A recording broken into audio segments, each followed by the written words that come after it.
పడదు, వనకదు, మీకు కనీసం సమాధానం కూడా చెప్పదు. సమాధానం చెప్పాల్సి వస్తే, ఆన్సర్ చేసేయాల్సి వస్తే నా రైతన్నలకు చెప్తా, నా భూములున్న ఆసాములకు చెప్తా. అంతేకాని మీలాంటి వాళ్ళకి సమాధానం చెప్పే అవసరం కానీ ఆలోచన కానీ ఈ ప్రభుత్వానికి కానీ నాకు కానీ కూడా లేదని ఈ వేదిక ద్వారా మిత్రులకు తెలియజేసుకుంటూ, ఏదైతే ఈనాడు బేతపల్లి రెవెన్యూ గ్రామాల్లో జరుగుతుందో, ఇప్పటికే కొన్ని గ్రామాల్లో రెడీ అయ్యాయి పాస్బుక్స్.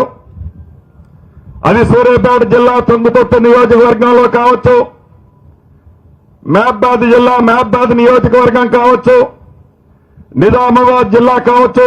రేపు నేను కరీంనగర్ జిల్లా వెళ్తున్నాను, ఎల్లుండి నిజామాబాద్ జిల్లా వెళ్తున్నాను. ప్రత్యక్షంగా రాష్ట్ర రెవెన్యూ మంత్రిగా ప్రతి జిల్లాకి నేనే వెళ్తాను. నాకు నమ్మకం ఉంది, నాకు విశ్వాసం ఉంది.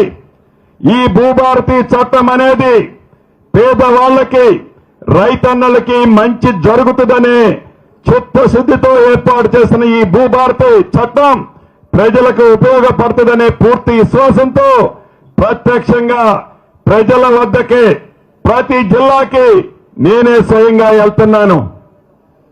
ఆనాడు మీరు పెట్టిన చట్టం అప్పుడు ముఖం చాటేసుకున్నారు.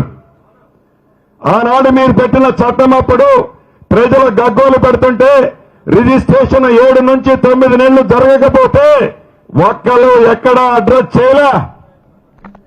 ఆనాడు మీ చట్టంతో సమస్యలు వచ్చి అనేక మంది ఆత్మహత్యలు చేసుకుంటే నిస్సిగ్గుగా బెడ్షీట్ కప్పుకొని పడుకున్న మీరు, ఈ ప్రజా ప్రభుత్వం ఏదైతే ఇందిరమ్మ రాజ్యంలో ఈ భూభారతి చట్టం ప్రజలకి చుట్టములా పనిచేస్తుందని, చేస్తుందని ఈ చట్టం ఏర్పాటు చేసేనాడు చెప్పాం. అంతేకాదు, మీరు చట్టాన్ని ఏర్పడిస్తే సుమారు 3.5 సంవత్సరాలు ఆ చట్టానికి నియమ నిబంధనలు ఏర్పాటు చేసుకోవటం చేతకాని మీరు చట్టాన్ని ఏర్పాటు చేసిన 3వ నెలలోనే రూల్స్ అండ్ రెగ్యులేషన్స్ ఏర్పాటు చేయటమే కాకుండా అది ప్రజలకు ఉపయోగపడే విధంగా ఈ చట్టాన్ని ప్రజలకు ఇచ్చాం. అది నిబద్ధత అంటే, అది ప్రజా ప్రభుత్వం అంటే, అది ఇందిరమ్మ రాజ్యం అంటే. ఈనాడు ప్రత్యక్షంగా ప్రతి జిల్లాకి నేనే వెళ్తున్నా రెవెన్యూ మంత్రిగా.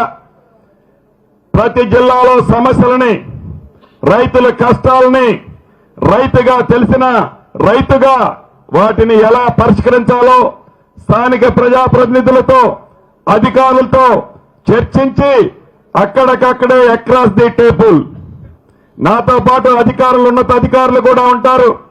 అక్రాస్ ది టేబుల్ ప్రజలకి మంచి ఏది జరుగుతుందో, ప్రజలకి మంచి ఏదని అనుకుంటుందో, ఎవరు ఎన్ని అనుకున్నా ప్రజల కోరేదాన్నే ఈ ప్రభుత్వం చేస్తుంది.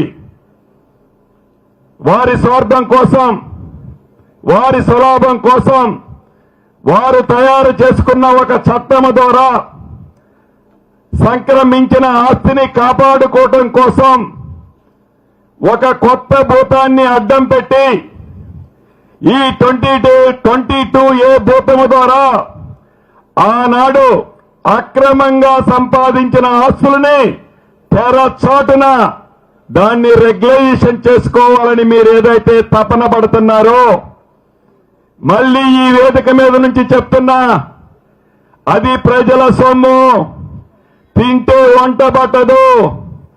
ఎన్ని వేల ఎకరాలు మీరు అక్రమంగా సంక్రమించుకున్నారో ఇప్పటికే రాష్ట్ర ప్రభుత్వం ఎస్సీటీని వేశాం.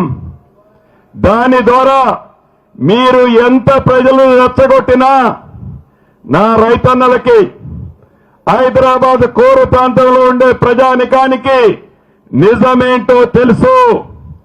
ఈ ప్రభుత్వం యొక్క చిత్తశుద్ధి, నిబద్ధత ఏంటో తెలుసు. అంతేకాని వారిని ఫ్రంట్ రోల్లో పెట్టి వేలాది ఎకరాలు అక్రమంగా సంపాదించుకున్న ఆస్తులని ప్రొహిబిటెడ్ లిస్ట్ లో ఈ ప్రభుత్వం వచ్చిన తర్వాత పెట్టిన ఆస్తులని రిలీజ్ చేసి